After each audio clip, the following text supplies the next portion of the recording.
राम मंदिर को लेकर ऐसा उत्साह और उत्सव का माहौल है जैसे मानो जनवरी में दिवाली होने वाली। और हमने आपको कल ही बताया था कि कैसे राम मंदिर को लेकर पूरा देश भक्ति में डूबा हुआ है। बॉस, ये बार बार आने वाली चीज नहीं है। हर आदमी जानना चाहता है, इसमें शामिल होना चाहता है कि कैसे प्रभु श्री राम रामलला जो विराजमान होंगे उस मंदिर में, क्या उनके लिए हम कर दें, कैसे वहां पहुंच जाएं। हर राज्य में मौजूद राम भक्त अपनी अपनी तरफ से राम मंदिर के लिए जो बंद पड़ सकता है वो कर रहे हैं। कोई पत्थर ला रहा है, कोई मूर्तियां को तराश रहा है, कोई आभूषण ला रहा है, कोई मंदिर की घंटियां ला रहा है। जैसे प्रभु श्री राम के ननिहाल जो छत्तीसगढ़ में, वहां से 3000 क्विंटल चावल भेजा जाए, मतलब ननिहाल से भी सामान आ रहा है। प्रभु श्री राम की ससुराल जो नेपाल है, वहां से आभूषण आ रहे हैं, कपड़े आ रहे हैं, उपहारों से सजे 1100 थाल आएंगे। बॉस, आप देख रहे हैं, मतलब जैसे एक परिवार होता है ना, ननिहाल से आ रहा है सामान, ससुराल से आ रहा है सामान, थाईलैंड से खास मिट्टी और 2 नदियों का पानी भेजा गया है। इसके अलावा 155 देशों से पानी भेजा गया है। यूपी के एटा से 2100 किलो का घंटा लाया जाएगा जो रामलला के दरबार में लगेगा।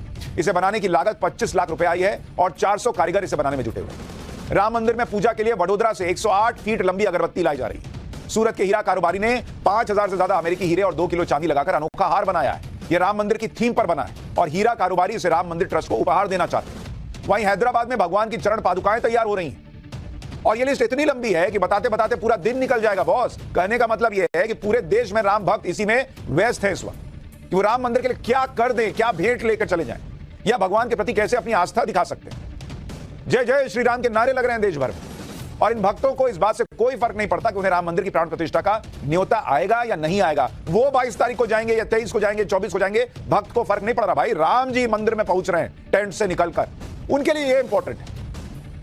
उनको 22 जनवरी को अयोध्या में जाने का मौका मिलेगा या नहीं, ये इंपॉर्टेंट नहीं है राम भक्तों के लिए। वो तो बस इसी बात से खुश है कि उनके जीते जी राम मंदिर बन गया, जिसके बारे में वो बचपन से सुनते ही आ रहे थे।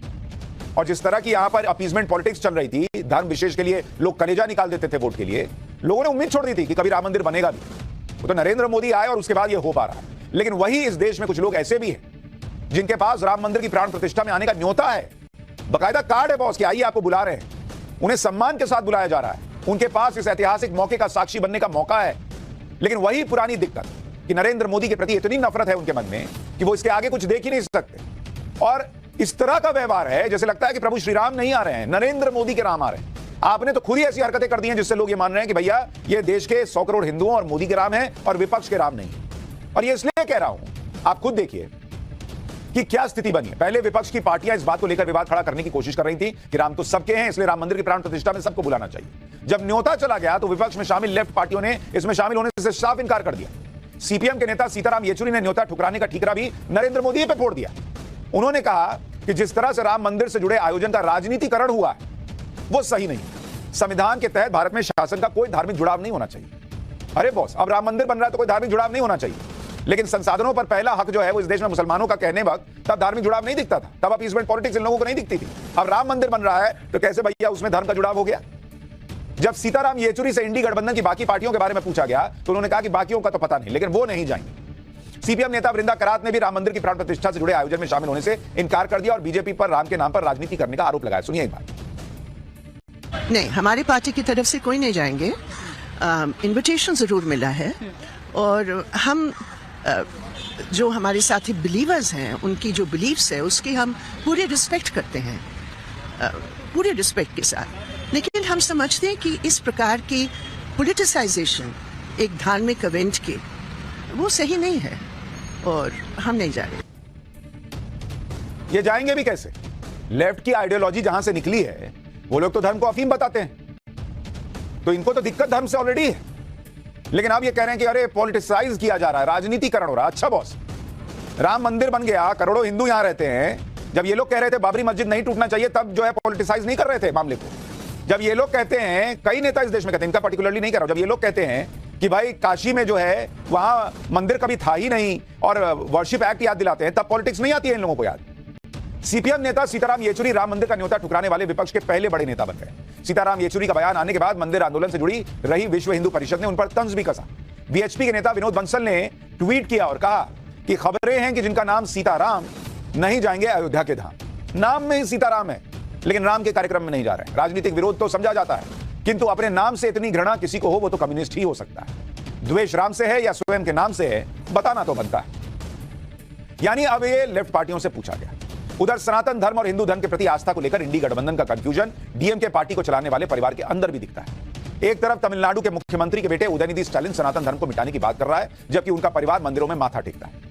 इसी साल अगस्त में एमके स्टालिन की पत्नी और उदयनिधि स्टालिन की मां दुर्गा स्टालिन केरल के त्रिशूर जिले में गुरुवायूर में प्रसिद्ध कृष्ण मंदिर गई। वहां उन्होंने मंदिर को 14 लाख रुपए की कीमत का 32 सिक्कों वाला सोने का मुकुट दान किया था। इसके अलावा दुर्गा स्टालिन ने मंदिर को एक चंदन घिसने की मशीन भी दान की थी, जिसकी कीमत 2 लाख रुपए।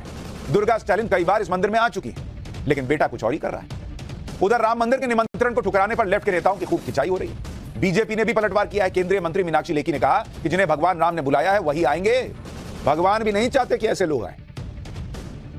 इसमें कोई बहुत अचंभा करने वाली बात नहीं है, क्योंकि जो ऑर्गेनाइजर्स हैं उन्होंने सबको न्योता दिया है, लेकिन पहुंचेंगे वही जिन्हें राम ने बुलाया है। तो इनको राम जी ने नहीं बुलाया, ऐसे लोगों को भगवान भी नहीं चाहते आए।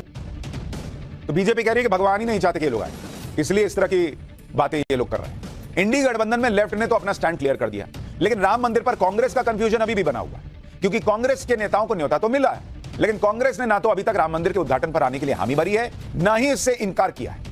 कांग्रेस नेता कह रहे हैं कि 22 जनवरी को देखेंगे।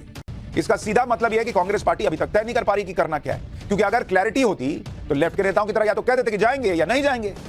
कांग्रेस ने तो अभी तक सस्पेंस बनाकर रखा है। शायद कांग्रेस राम मंदिर की प्राण प्रतिष्ठा के मौके पर सियासी नफा नुकसान का अभी तौल कर रही है। अगर सोनिया गांधी, मल्लिकार्जुन खड़गे राम मंदिर के आयोजन में शामिल होंगे तो पार्टी को यह डर भी हो सकता है कि तेलंगाना के विधानसभा चुनाव में कई सीटों पर जो मुस्लिम वोट बीआरएस की जगह उन्हें मिला, वो 2024 में फिर से बीआरएस की तरफ न चला जाए। कांग्रेस को यह भी डर रहेगा कि 2024 के लोकसभा चुनाव में यूपी में भी मुस्लिम वोट पूरी तरह अखिलेश और मायावती को शिफ्ट हो जाएगा। फिर अब कांग्रेस के सामने दिक्कत यह है कि वो सीधे सीधे राम मंदिर के आयोजन में जाने से इनकार भी नहीं कर सकती, क्योंकि ऐसे हालत में बीजेपी को पूरा मौका मिल जाएगा कि वो कांग्रेस को बताए कि भाई ये देखिए इतना बड़ा कार्यक्रम हिंदुओं का हो रहा है, ये लोग नहीं आए, जरूदारी बन के घूमते हैं राहुल गांधी और हिंदुओं के कार्यक्रम में नहीं आए।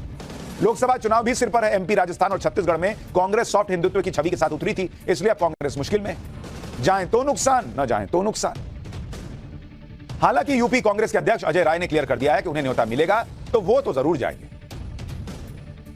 भगवान राम हम सबके हैं, हम सबकी आस्था का केंद्र है। निमंत्रण आएगा, मैं निश्चित तौर से भगवान के चरणों में जरूर रहूंगा। मेरा एक मानना है कि जो ये निमंत्रण बांट के ये जो प्रोपेगेंडा कर रहे हैं, मैं समझता हूँ कि इसमें तो सभी को आह्वान करना चाहिए, पूरे देश से आह्वान करना चाहिए, पूरे लोगों को आह्वान करना चाहिए, सभी जो भी लोग हैं वो आवें और भगवान राम का आशीर्वाद लें। देख रहे हैं, अब निमंत्रण में भी कह रहे हैं कि प्रोपेगेंडा कर, पूरे देश को बुला लेना चाहिए। वहां सिक्योरिटी कौन देखेगा? आप देखिएगा, करोड़ों हिंदू पहुंच जाएंगे, सिक्योरिटी कौन देखेगा? और 22 तारीख के बाद हर हिंदू के लिए तो खुला ही हुआ है। अजय राय कह रहे हैं कि सबको आह्वान कर लेना चाहिए, सबको भगवान राम का आशीर्वाद लेना चाहिए। अच्छी बात यह है कि अजय राय को यही बात अपने नेताओं को भी तो समझानी चाहिए कि बॉस बाकियों को तो नहीं बुलाया, लेकिन आपको बुलाया है सोनिया जी, आप तो जाइए। खैर, राम मंदिर को लेकर कंफ्यूजन यूपी में समाजवादी पार्टी के सामने भी है, क्योंकि समाजवादी पार्टी के नेताओं का नाम तो राम मंदिर आंदोलन के खिलाफ सख्त एक्शन के चलते इतिहास में दर्ज हो चुका है। यूपी में 1990 में अयोध्या में कार सेवकों पर गोली चलवाकर आंदोलन को दबाने का श्रेय यूपी के तत्कालीन सीएम रहे मुलायम सिंह के ही नाम है। अब समाजवादी पार्टी के इतिहास को देखें तो ऐसा लगता है कि वो राम मंदिर से दूरी बना लेंगे, लेकिन अखिलेश यादव कह रहे हैं कि न्योता मिलेगा तो जाएंगे बॉस। उनकी पत्नी डिंपल यादव तो कह रही है कि न्योता नहीं भी मिलेगा तो भी जाएंगे, लेकिन उनकी पार्टी के ही वरिष्ठ नेता और सांसद शफीकुर रहमान बर्क कह रहे हैं कि जिस दिन राम मंदिर का उद्घाटन होगा उस दिन वो अल्लाह से बाबरी मस्जिद वापस मिलने की दुआ करेंगे। एक बार सुनिए राम मंदिर पर समाजवादी पार्टी के नेताओं के अलग अलग बयान। अगर निमंत्रण आएगा तो जाएंगे, निमंत्रण रामलला ट्रस्ट की तरफ से, और अगर नहीं आएगा तो भी जाएंगे, बाद में जाएंगे। हमारे तो शिरकत की आप बात कर रहे हैं, कि सिवाय उस दिन अल्लाह से दुआ करेंगे बस इस बात की कि अल्लाह ताला के इस बाबरी मस्जिद जो हमसे छीन ली गई है वो हमें वापस दे दी जाए।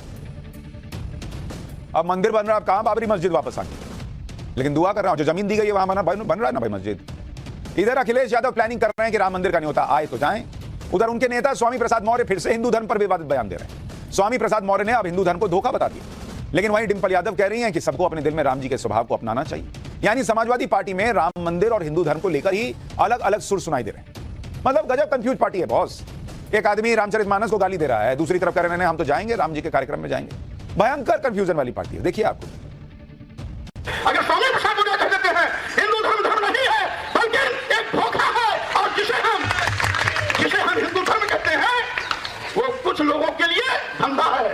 जब हम कहते हैं कि ये कुछ लोगों के लिए धंधा है तब पूरे देश में भूचाल लग जाता है। तो सनातन धर्म की बात करते हैं, जहाँ राम राज्य की बात हो रही है आज, तो मेरा मानना है और मेरा समझना है कि हम सबको अपने हृदय में, अपने अंदर को जो राम जी के स्वभाव है उनको अपनाना है, उनको ग्रहण करना है। तो पहले स्वामी प्रसाद मौर्य को तो राम जी का स्वभाव अपनाने के लिए बोलिए मैडम, और जितना स्वामी प्रसाद मौर्य और ये डीएमके वाले और दूसरे लोग हिंदू धर्म को गाली देते हैं, मैं तो चैलेंज करता हूं, जरा दे के दिखाएं दूसरे धर्म को। सरतान से जुदा के नारे नहीं लग गया, घर में घुस दुबक के बैठना नहीं पड़ गया तो कहिएगा। लेकिन हिंदू धर्म पे तो सबके पास ज्ञान है, जिसको मन गाली देके चला जाएगा। राम मंदिर के उद्घाटन के न्योते पर इंडी गठबंधन में अभी कंफ्यूजन दिखाई दे रहा है, लेकिन एक बात है जिसमें इंडी गठबंधन में कोई कंफ्यूजन नहीं, और वो है कि आंख बंद करके किसी भी मुद्दे पर नरेंद्र मोदी को कोसा कैसे जाए।